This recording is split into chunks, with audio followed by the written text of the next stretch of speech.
Hi hello welcome to our channel. This is Sushma. తక్కువ జీతంతో ఇల్లు కొనడం సాధ్యమా?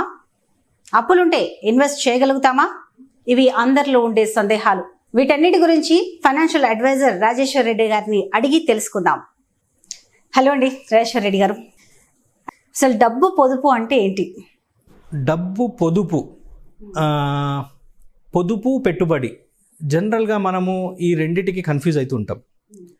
పొదుపు అని ఎందుకు అంటారు అంటే మన short term needs 1 month 2 months 3 months లేకపోతే 1 year వీటికి అవసరమయ్యే డబ్బుల్ని పొదుపు చేయాలి అని అంటారు. ఎందుకంటే జాబ్ లాస్ అవ్వచ్చు. ఇప్పుడు ప్రాబబ్లీ లాస్ట్ ఈ ఇయర్ మనకు కరోనా వచ్చింది, జాబ్ లాస్ ఉండొచ్చు. సో టెంపరీగా మనీ అవసరం రావడానికి పొదుపు చేయాలి అంటారు. పొదుపు చేయడానికి మనకు ఆప్షన్స్ ఏమేమి ఉన్నాయి? ఫిక్స్డ్ డిపాజిట్ ఉంది, ఆర్డీ ఉంది, గవర్నమెంట్ ఇన్స్ట్రుమెంట్స్ మనకు పొదుపు చేయడానికి. అక్కడ ఎంత రిటర్న్ వస్తుంది? 6% 7% రిటర్న్ వస్తుంది. సో అప్ టు 3 years అంటే మనకు 3 ఏళ్లలోపు ఏ రిక్వైర్మెంట్ ఉన్నా మనము పొదుపు చేసి పెట్టుకుంటే మనకు ప్రాబ్లం ఉన్నప్పుడు ఆ అమౌంట్ని యూజ్ చేసుకోవచ్చు. బట్ 3 years దాటింది అని అంటే 3 years దాటినప్పుడు ఏంటి? పిల్లల ఎడ్యుకేషన్ అనుకోండి, రిటైర్మెంట్ అనుకోండి, ఇంకేదైనా లాంగ్ టర్మ్ గోల్ అనుకోండి, అప్పుడు పొదుపు చేయడం వల్ల మనకు అడ్వాంటేజ్ లేదు. ఎందుకు అనంటే పొదుపు చేసే ఇన్స్ట్రుమెంట్స్లో మనకు 6% 7% రిటర్న్ వస్తుంది. బట్ ఎడ్యుకేషన్కి వచ్చేస్తే, పిల్లల ఎడ్యుకేషన్కి వచ్చేస్తే 9% చొప్పున పెరుగుతుంది. సో మనం పొదుపు చేసే ఇన్వెస్ట్మెంట్లో పెట్టినా మనం ఆ గోల్ రీచ్ అవ్వం. సో దానికి మనము ఇన్వెస్ట్మెంట్ చేయాలి. ఇన్వెస్ట్మెంట్ అంటే 12% 10% రిటర్న్ వస్తుంది. దానికి వేరే ఇన్స్ట్రుమెంట్స్ ఉన్నాయి. సేవింగ్స్, ఇన్వెస్ట్మెంట్స్ ఈ రెండింటికి ఎట్లా డిఫరెన్షియేట్ చేయాలనేది ఒక చిన్న ఎగ్జాంపుల్ నేను చెప్తాను. మీకు ఇప్పుడు నేను ఒక 1000 రూపీస్ ఇస్తున్నాను అండ్ మనం 20 years బ్యాక్ వెళ్ళాం. 20 years బ్యాక్ వెళ్ళినప్పుడు మీకు ఒక 100 రూపీస్ ఇచ్చారు. ఈ రెండింటిలో మీరు ఏది తీసుకుంటారు? దేనికి ఎక్కువ వాల్యూ ఉంది? 100 rupees. 100 rupees in 2000 year. Okay, now same example గోల్డ్లో తీసుకుందాం. ఎందుకంటే జనరల్గా మనం ఎప్పటి నుంచో చూస్తున్న ఇన్వెస్ట్మెంట్ ఏంటంటే గోల్డ్ అనేది ఒక ఇన్వెస్ట్మెంట్ ఆప్షన్. ఇప్పుడు 2000లో మీకు ఒక 1000 grams గోల్డ్ ఇస్తాను. సేమ్ వే ఇప్పుడు 2020లో 1000 grams ఇస్తాను, 21లో. Same way 20 years back 100 grams gold ఇస్తాను. అప్పుడు ఏది తీసుకుంటారు? ఆబ్వియస్లీ ఇప్పుడే తీసుకుంటాం కదా, కాస్ట్లీ ఇప్పుడే కదా. 1000 grams ఇప్పుడే కాబట్టి తీసుకుంటారు. సో ఇక్కడ మీరు ఒక డిఫరెన్స్ అబ్జర్వ్ చేయండి. 100 రూపీస్ 1000 రూపీస్గా ఇంక్రీజ్ అయినా మీరు 1000ని ప్రిఫర్ చేయలేదు.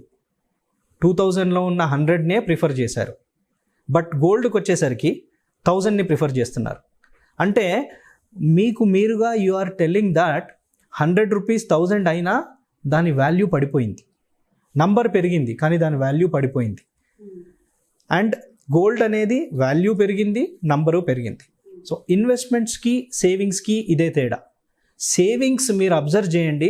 సేవింగ్స్ ఆప్షన్స్ ఏమున్నాయి? ఎఫ్డీస్ ఉన్నాయి, ఆర్డీస్ ఉన్నాయి, పోస్టల్ సేవింగ్స్ ఉన్నాయి.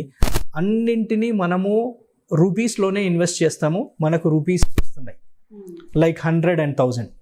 సో అది వాల్యూ పెరిగినట్టు అనిపిస్తుంది లాంగ్ టర్మ్లో, కానీ దాని వాల్యూ పడిపోతుంది.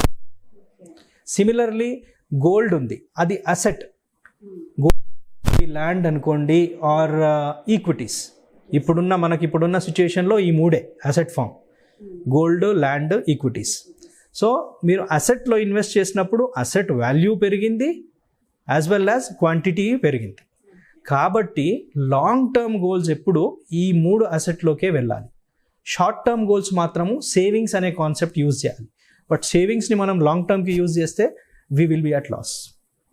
సో ఇప్పుడు ఒకవేళ జీతం ఈ రోజు వచ్చింది, ఈ రోజే మొత్తం ఖర్చు అయిపోతుందా? సో ఈ రోజు మొత్తం ఖర్చు కావద్దు అని అంటే, ఖర్చు అవుతుంది అంటే మీరు దేనికో ఒక దానికి యూజ్ చేస్తున్నారు. ఆ యూజ్ అనే దాంట్లోనే సేవింగ్స్ అనే ఆప్షన్ ని యాడ్ చేయండి. ఓకే, ఫర్ ఎగ్జాంపుల్ మీకు జీతం వస్తుంది, మీ కంపెనీలో పిఎఫ్ కట్ అవుతుంది. పిఎఫ్ కట్ అయిన తర్వాతే వస్తుంది. సో కట్ అయిన తర్వాత వచ్చిన దాంట్లోనే మీరు యూజ్ చేసుకుంటున్నారు. పిఎఫ్ వాళ్ళని అడగట్లేదు, నా పిఎఫ్ నాకు ఇవ్వండి, నాకు జీతం సరిపోవట్లేదు అని అడగట్లేదు కదా. సిమిలర్లీ మీరు జీతం రాగానే మీకు మీరు అది అది గవర్నమెంట్ పెట్టింది, అందులో బేసిక్ లో 12% PF పక్కన పెట్టడం గవర్నమెంట్ పెట్టింది. ఇప్పుడు మీకు మీరు నేను చెప్పిన ఫస్ట్ చెప్పిన 20% అనేది పక్కకు పెట్టేయండి, మిగతాదంతా ఖర్చు చేయండి. అది నెలంతా వస్తుందా, 10 రోజులు వస్తుందా, 5 రోజులు వస్తుందా పక్కన పెట్టండి. ఈ 20% ని తీసి పక్కన పెట్టేసేయండి. ఎందుకు పక్కన పెట్టాలి అనేది మళ్ళీ ఫ్యూచర్ గోల్స్, పిల్లల ఎడ్యుకేషన్ అనుకోండి, రిటైర్మెంట్ అనుకోండి, హౌస్ అనుకోండి, కార్ అనుకోండి, వాటికి యూజ్. అది పక్కకు పెట్టనంత కాలము మీరు సేవ్ చేయరు. బట్ ఎమర్జెన్సీస్ ఉంటాయి కదా, ఎమర్జెన్సీ ఉన్నప్పుడు యూజ్ చేసుకోవడానికి ఆప్షన్ ఇస్ దేర్, కానీ ప్రతి నెల ఎమర్జెన్సీ అనేది ఉండదు. అంటే మనం ఒక స్టెప్ వేస్తేనే సెకండ్ స్టెప్కి వెళ్తాం. సో ఆ ఫస్ట్ స్టెప్ వేస్తేనే ప్రాబబ్లీ 12 months మీరు సేవ్ చేసినప్పుడు ఒకటో రెండో ఎమర్జెన్సీలు వస్తాయి, maybe we will use it. But మిగతా అమౌంట్ అయితే అక్కడ ఉంటుంది. ఎందుకంటే మేము లైవ్గా చూసిన ఈ 10 years ఎక్స్పీరియన్సెస్లో 50,000 జీతం ఉన్న వాళ్ళు కూడా ఇవన్నీ ప్లాన్ చేస్తున్నారు, 4 లక్షల జీతం ఉన్న వాళ్ళు కూడా ఇవి చేయట్లేదు. Only reason is planning. 2 రకాలు ఉన్నారు మా దగ్గర. ఎక్కడ మిస్టేక్ అవుతుంది? అది అవేర్నెస్. ఎందుకంటే మన పబ్లిక్కి అవేర్నెస్ లేదు. ఏది ఇన్వెస్ట్మెంట్స్ అనుకోండి, సేవింగ్స్ అనుకోండి, అవేర్నెస్ లేదు. రీసెంట్గా SEBI maybe 2 years back SEBI ఒక ఇన్వెస్టర్ సర్వే కండక్ట్ చేసింది. అందులో చూసినప్పుడు మోర్ దెన్ 15 years ఎడ్యుకేషన్ ఉన్న వాళ్ళు, అంటే that means graduate and above graduates, only 26% are having financial awareness.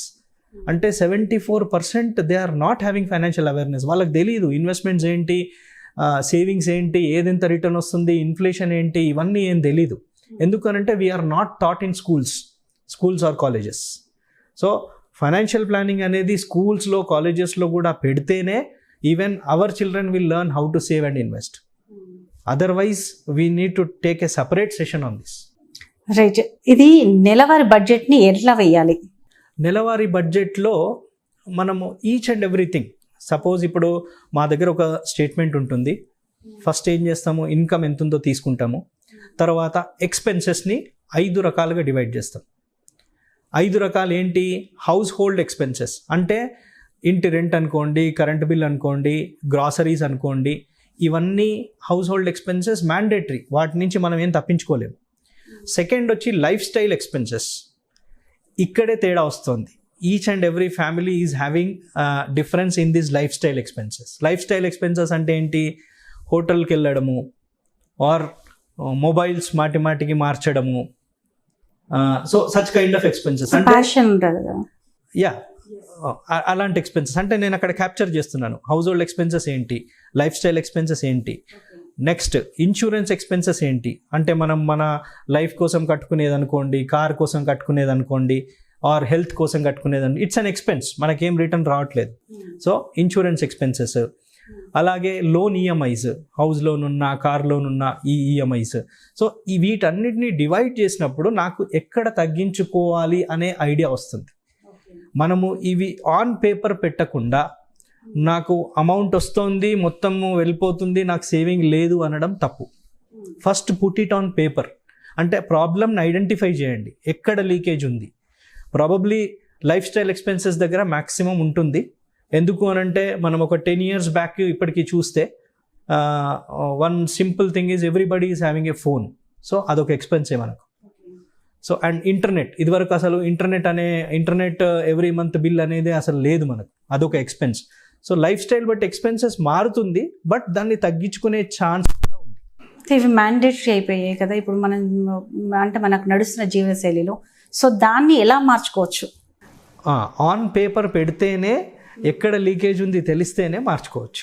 ఎందుకనంటే డిఫర్స్ పర్సన్ టు పర్సన్. ఎందుకంటే కొంతమంది, ఇప్పుడు మేము కొన్ని చూసాము, అదర్ ఎక్స్పెన్సెస్ ఇవన్నీ వేసిన తర్వాత కూడా అదర్ ఎక్స్పెన్సెస్ దగ్గర సే ఫర్ ఎగ్జాంపుల్ ₹1,00,000 జీతం వస్తుంది ఒక పర్సన్కి, ఇవన్నీ ఎక్స్పెన్సెస్ వేసాము, ఫైనల్గా ఒక 30,000 మిగిలాలి, నాకు కనిపించట్లేదు అంటున్నాడు. ఎందుకు అనంటే first main culprit is credit card.